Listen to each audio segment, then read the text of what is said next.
বাঁকুড়ায় শীঘ্রই চালু হতে চলেছে এসভিএফ সিনেমাস বাঁকুড়ার জেলা পরিষদ অডিটোরিয়ামে। কি বললেন দেখা যাক আমাদের জেলা পরিষদের সভাধিপতি। মমতা বন্দ্যোপাধ্যায় 2021 সালে সম্ভবত মে জুন মাসে আমাদের একটা প্রশাসনিক সভা হয়েছিল আমাদের রবীন্দ্র ভবনে। সেই প্রশাসনিক সভা থেকেই মমতা বন্দ্যোপাধ্যায় বলেছিলেন তার বহুদিনের স্বপ্ন যে বাঁকুড়াতে একটা মুভি হল করার জন্য। সেই বহুদিনের স্বপ্নকে আমি আজ বাস্তবায়িত করতে এই জেলায় একটা আন্তর্জাতিক মানের সিনেমা হল তৈরির ইচ্ছা প্রকাশ করেছিলেন উনি। সেটাকে আমি বাস্তবে রূপ দেওয়ার জন্য আজ আমার বসার থেকেই এই প্রচেষ্টা।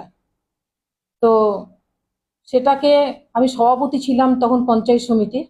আমার এটা মাথার মধ্যে ঢুকেছিল, যখন আমি এই সুযোগ পেলাম দিদি আমাকে এই জায়গায় বসালেন, তখন আমার মাথার মধ্যে ছিল যে দিদির সেই স্বপ্নকে যদি আমি বাস্তবে রূপ দিতে পারি।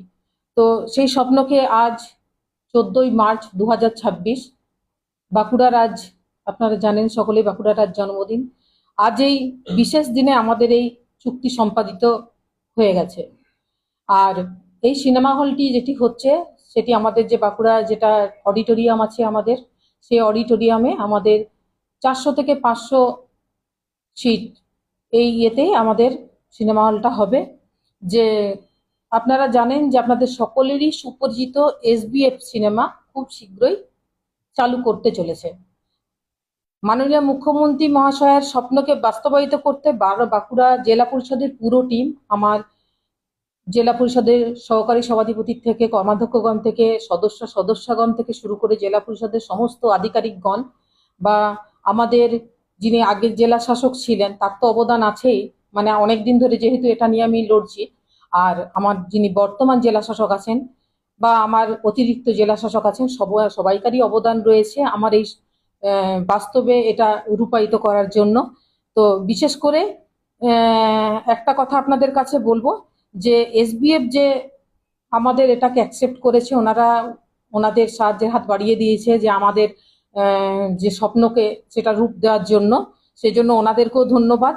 যে বাঁকুড়া জেলার মানুষজন আপনারা সকলেই জানেন যে দুর্গাপুরমুখী বেশি ছিল সিনেমা দেখতে যাওয়ার জন্য।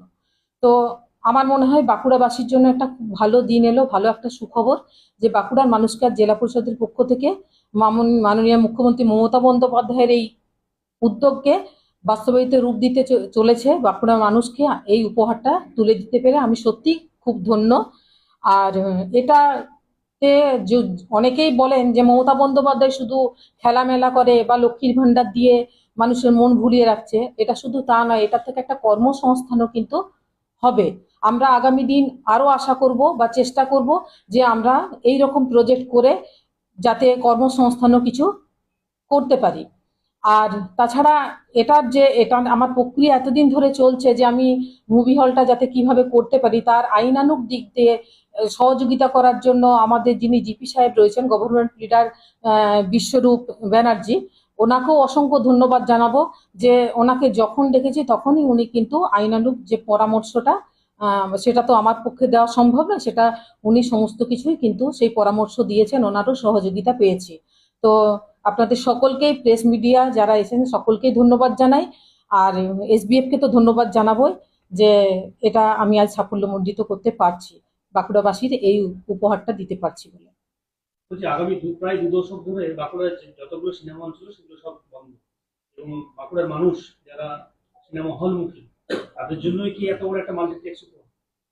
অবশ্যই সেটা বলতে পারেন। আমার বাঁকুড়ার মানুষেরা বাইরে সব সিনেমা দেখতে যেত, যে বিশেষ করে দুর্গাপুর এতটা রাস্তা ইয়ে করে, এখনকার প্রজন্মের ছেলে মেয়েরাই বলুন তাদের এনার্জি আছে তারা যেতে পারবে, কিন্তু যারা আমাদের এইরকম মধ্যবয়সে এসে যারা উপস্থিত হয়েছি তাদের পক্ষে আমাদের এতটা এনার্জি নেই যে দুর্গাপুরে গিয়ে একটা সিনেমা দেখার, কিন্তু আমরাও সেই সুযোগটা পাবো বা এরকম সুযোগ সকলকেই দিতে পারবো যে বাঁকুড়ায় বসে, বাঁকুড়া সিনেমা হলে বসে সিনেমা দেখা। একটা নস্টালজিক ব্যাপার থাকে। হ্যাঁ, অবশ্যই।